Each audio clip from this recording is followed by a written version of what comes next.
However, I'm taking a little bit of the time tonight because so many people have asked me questions about the Welsh revival and about Evan Roberts, whom God so signally used in that revival, that I thought I'd like to give a little snippet of information at this present time. I knew Evan Roberts personally. I was not alive during the revival, which took place in 1904. But like the other great movements, it began in prayer. There was a speaker of the Keswick Convention in England, Joseph Jenkins, who was pastor of a church in Newquay in Cardigan in Wales. He talked to his young people one Sunday morning and he said, "What does Jesus Christ mean to you?" The young people were a little embarrassed. Now, they were godly young people. They always began their meetings with prayer, their scripture reading. They loved to sing the Welsh hymns. But he persisted. "What does Jesus Christ mean to you?" A young man spoke up and said, "Jesus Christ is the hope of the world." No, he said, "I don't mean that. What does he mean to you?"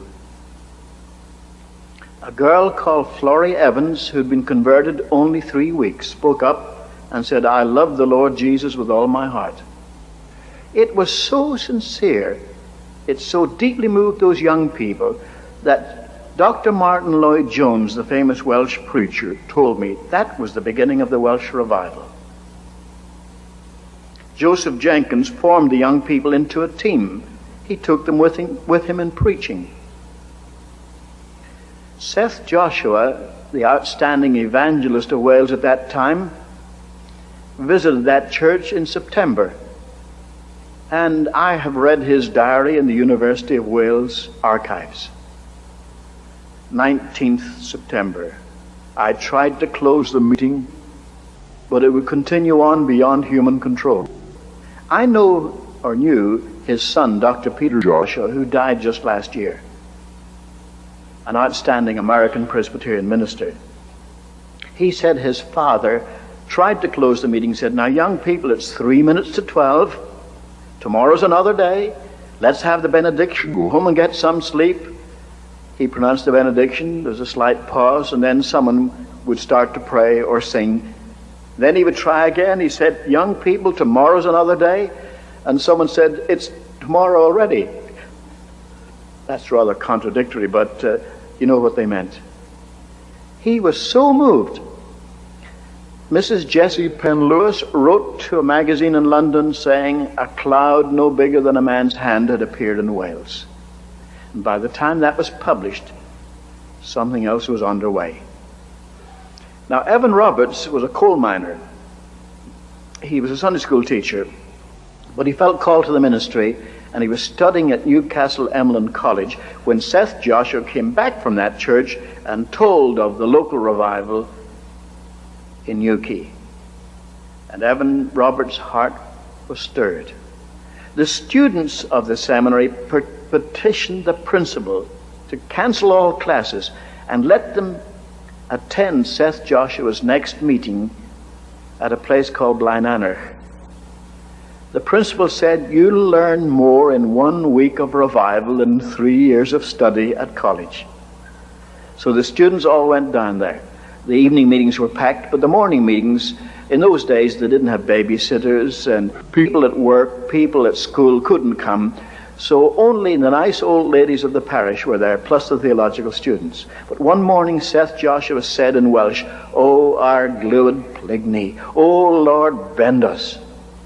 And this young fellow, Evan Roberts, 26 years of age, went forward and prayed, "O God, bend me." That was a deep experience for him. He said to his roommate, Sidney Evans, "Do you think God could give us 100,000 souls?" Now, if one of my students came and said, "I want to go into evangelism, do you think God would give me 100,000 souls?" I would put it down to enthusiasm. But Evan Roberts was deadly in earnest, and it's very interesting. In the next 5 months, there were 100,000 conversions. He went to the principal. He said, "I can't concentrate on my studies. I keep hearing a voice that says you must go back and talk to the young people in your home church. Mr. Phillips, he said, is that the voice of the Spirit or the voice of the devil? And the principal said very wisely, the devil never gives orders like that. So he went home. His parents said, why aren't you at study? Are you in trouble? Have you been sent down? No, he said, they give me time off to speak to the young people. What young people? In our church. Well, they said, we were in church on Sunday and the pastor made no announcement. Evan Roberts says he doesn't know yet. Now, what would you say if you're a pastor and somebody came back from a Bible school after 2 months' study and said, I've come to preach? Well, you'd be careful not to hurt his feelings. You'd be even more careful not to hurt the people's feelings. So he didn't invite him immediately to start preaching. He said, how about coming to the prayer meeting on Monday? Monday night was prayer meeting night. He didn't ask him to speak to the prayer meeting. At the end of the prayer meeting, when they were getting up to go home, he said, our young brother Evan Roberts feels he has a word for you, if you care to wait. Many went on home, but 17 people waited. And Evan Roberts began like delivering a telegram. I have a message for you from the Lord. You must confess any known sin and put any wrong done to man right again. Second, you must put away any doubtful habit. Third, you must obey the Spirit promptly. Finally, you must confess your faith publicly. Those became the 4 points of the Welsh revival. All 17 responded, and the pastor was so pleased, he said, we have a mission service tomorrow night, would you speak there? He spoke at the midweek service on Wednesday. On Thursday they had a temperance meeting, but they turned it into a general meeting. On Friday they had class meetings, they combined them. The crowds got so big. On Sunday a visiting minister came to preach, and Evan Roberts sat on the pew with his family. But the people got up at the end of the evening service and said, we'd like to hear Evan Roberts again. So they had another meeting. And next week the break came. You say, what do you mean the break? There was a deep moving of the Holy Spirit. It's very interesting that at the same time in North Wales, a Baptist pastor, R.B. Jones, was preaching. And the prayers of the people drowned out his preaching. There was such a move of God's Spirit. The newspapers in Wales were very interested. The Western Mail sent down a reporter to report on this. He said it was a most unusual meeting. There didn't seem to be an order of service. Yet the people didn't want to go home. And he said when the meeting closed at 4:25 in the morning, make a note of that, John. When the meeting closed at 4:25 in the morning, they didn't want to go home. They were standing outside the church, still talking. And then a very British remark from the reporter. He said, I felt that this was no ordinary gathering. But the news was out, and a landslide of interest came. On Saturday, every grocery store in that industrial valley was emptied of groceries by people coming to the meetings. And on Sunday, every church packed to suffocation. The movement was on. Now you jumped to conclusions. You said then Evan Roberts became the Billy Graham of Wales. Nothing of the sort. He was not really an evangelist, a harvester. He was a revivalist. He spoke to revive God's people, and the resulting conversions followed. He wouldn't announce his meetings. Can you imagine? Wouldn't announce his meetings. I talked to Dr. Mervyn Lewis. He died some years ago. He said he was just 7 years of age when Evan Roberts came to their valley. He wasn't expected. His father came back from the mines. He was a coal miner. Took a bath, put on his Sunday clothes, and said, come, Mother, we're going to the meeting. They went to the big church in the village, packed to suffocation, 4 o'clock in the afternoon. They couldn't find a place, but when they saw a mother with 3 little children, they made room for her. Evan Roberts arrived unexpectedly at 7, The church was so crowded, he climbed on a bench and walked on the shoulders of the men up the aisle and climbed over the front of the pulpit. He only said one word in Welsh, Gweddiwn. Let us pray. That's all they ever heard him say. Because just as in Korea, everyone began to pray simultaneously aloud. You say, well, what kind of praying was that? Everyone was so in the presence of God, he didn't know what anyone else was praying. I've heard that not only in Korea, but I've heard that in the Soviet Union, where the Spirit of God was moving, that people prayed simultaneously. I said to Merton Lewis, it was ejaculation prayer, like, you go to a meeting where people say, Jesus, Jesus, or Lord, Lord, Lord, or help us, Lord, or something like that. No, everyone praying his own prayer. One man was praying, oh God, give me another chance and I'll put things right.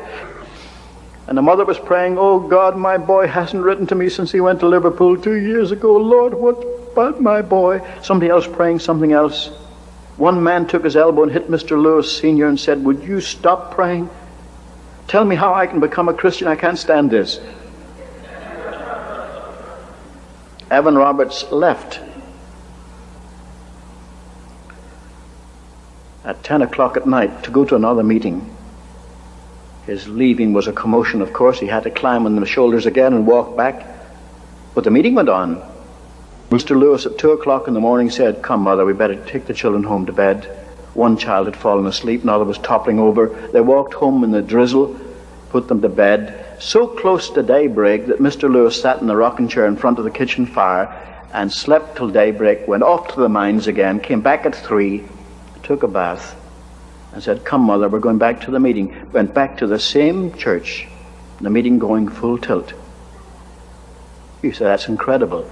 Didn't you hear Robert Coleman say that's what it's like at Asbury College? But could you imagine a whole country like that?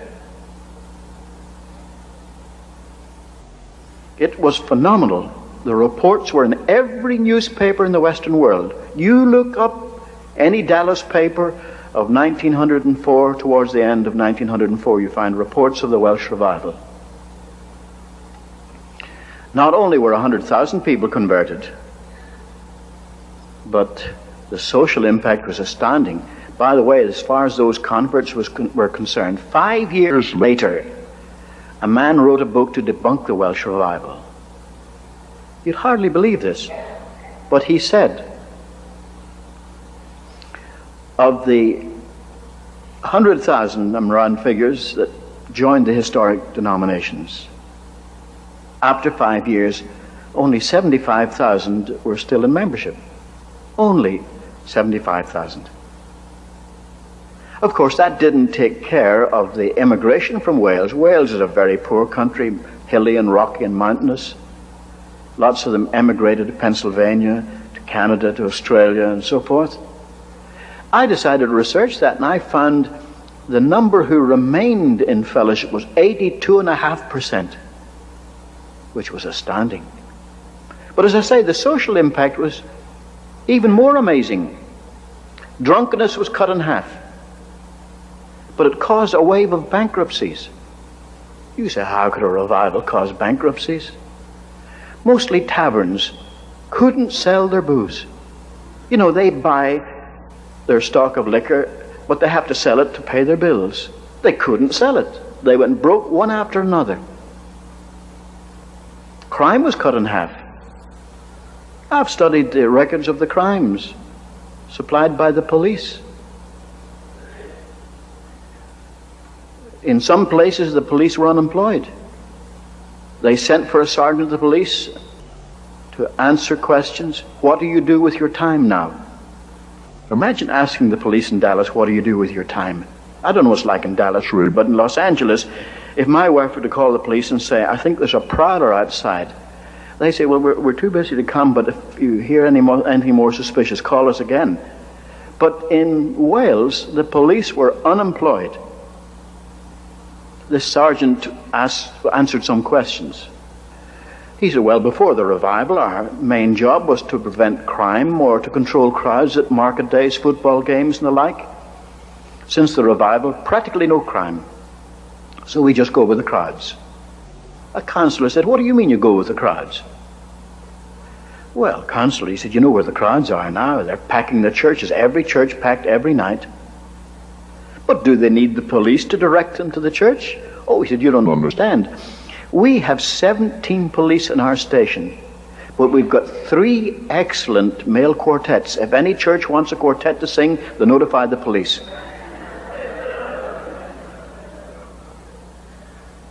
Judges were presented with white gloves, not a case to try.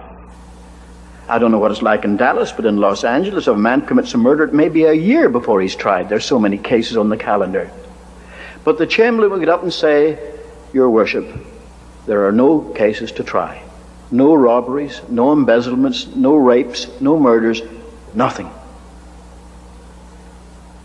There were even slowdowns in the coal mines. Now, I didn't say strikes, just slowdowns. So many Welsh coal miners were converted and stopped using bad language that the horses that dragged the trucks in the mines couldn't understand what was being said to them, and transportation slowed down. This was the Welsh revival. There's so many people that say, why didn't it last? I traveled all over Wales in 1934, 30 years later. I used to test the meeting. How many people here were converted in the Welsh revival? A majority over a certain age. Well, why not under that certain age? Because they weren't alive, or they're only babies at the time. Someone asked Dr. Martin Lloyd-Jones in Toronto in 1934, and he replied, I would say that the main leadership of the Welsh church today are converts of the revival. I'd mention in passing, in 1974, some journalist wrote a series of 3 articles ridiculing the Welsh revival and slandering Evan Roberts. Evan Roberts died in 1951, I think it was. Now, do you know that according to common law, you cannot be charged with libel for slandering the dead? You could accuse George Washington of the most heinous crimes, and it's not anything against the law. That's an unfortunate thing. When I read these articles, it said Evan Roberts was an immoral man. There were whispers of the many women in his life.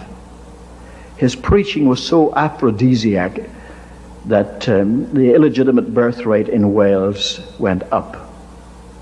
I wrote to the editor, I said, you haven't heard the last of this. I knew Evan Roberts. He was what we would call a chaste man. So decent that the world wouldn't understand him. But I went over to Wales on my own expense, and the principal of the Baptist College there arranged for me to speak in Bangor, Aberystwyth, Swansea, and Cardiff. We had the biggest meeting in the biggest auditorium in Cardiff, admission by ticket, hundreds turned away. The Lord Mayor was there in his regalia. And I told them what I'd discovered. I said, who was it that said that Evan Roberts' preaching increased the illegitimate birth rate in Wales? I found it wasn't an historian. It was a Baptist minister in Birmingham. I called him up. I said, may I ask you as a fellow Baptist minister where you got this? He said, my mother told me. I said, how would your mother know? Did she keep statistics? Well, she knew a girl that got into trouble during the revival. I said, in the meetings? Oh, no, he's not in the meetings, but perhaps there was such excitement, that some girl was careless. I said, I can't argue with an anecdote, but maybe for every girl who was careless, if there were any, perhaps 1,000 girls quit fooling around. He said, but that wouldn't show in the statistics. I said, no, non-pregnancies are never reported. Then I thought, indeed they are. I went up to London to Somerset House, where they keep all the records of births, deaths, and marriages. They have a whole section on illegitimate births. I found that the illegitimate birth rate in Radnorshire dropped 44% in 1 year. In Merioneth, 44%. In Glamorgan, 8%. But in every Welsh county, the illegitimate birth rate dropped. I felt like Samson taking the jawbone of an ass and slaying 1,000. I almost felt look up and say, well, Evan, I was glad to do it for you, because he was a man of God. A very liberal theological professor came to me afterwards. He said, Orr, thank you for coming to Wales. He said, my theology isn't like yours, But he said, the two godliest people I ever met in my life were my mother and my Sunday school teacher, and both were converted in the Welsh revival. Did you know that that revival swept the United States from coast to coast? You know that in Schenectady, the Schenectady Gazette ran a column called Yesterday's Conversions. If you want to know who was converted yesterday, there was this column to tell you who was converted yesterday.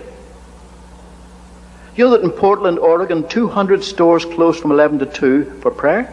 Portland, Oregon. And it swept Texas like a tidal wave. I have a lot of friends in Southwestern. When I was researching this, I asked my friends in church history, missions, and evangelism, can you give me any clue on the great revival in Texas, 1905? They said, we never heard of it. I said, Dr. W.R. White of Baylor says that was the year that so many Baylor students went to the mission field. They said, we wouldn't argue with Dr. W.R. White, but you've got the wrong date. I said, why? 1905 was a bad year for Southern Baptists. He said that was the year the landmarkers pulled out and started the organization in Texarkana and so forth. You know, the people who think that Southern Baptists are not Baptistic enough. Well,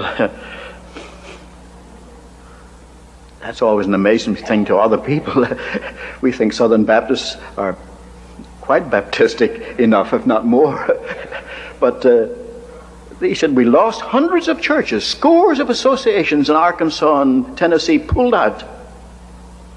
I said, well, look up your figures. So they got the Southern Baptist Annual. They said, would you look at that?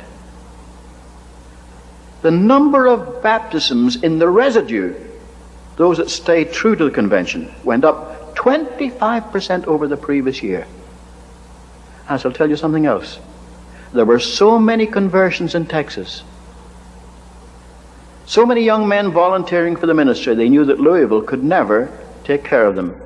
So in 1905, they started a new seminary called Southwestern Baptist Theological Seminary. And my friend said, what do you know? Did you know all that? Did you know about the revival that swept Texas in 1905? Well, why don't you? It tells us to tell our children's children what God has done. But we don't do it. All right, Suzanne, will you come and sing for us again?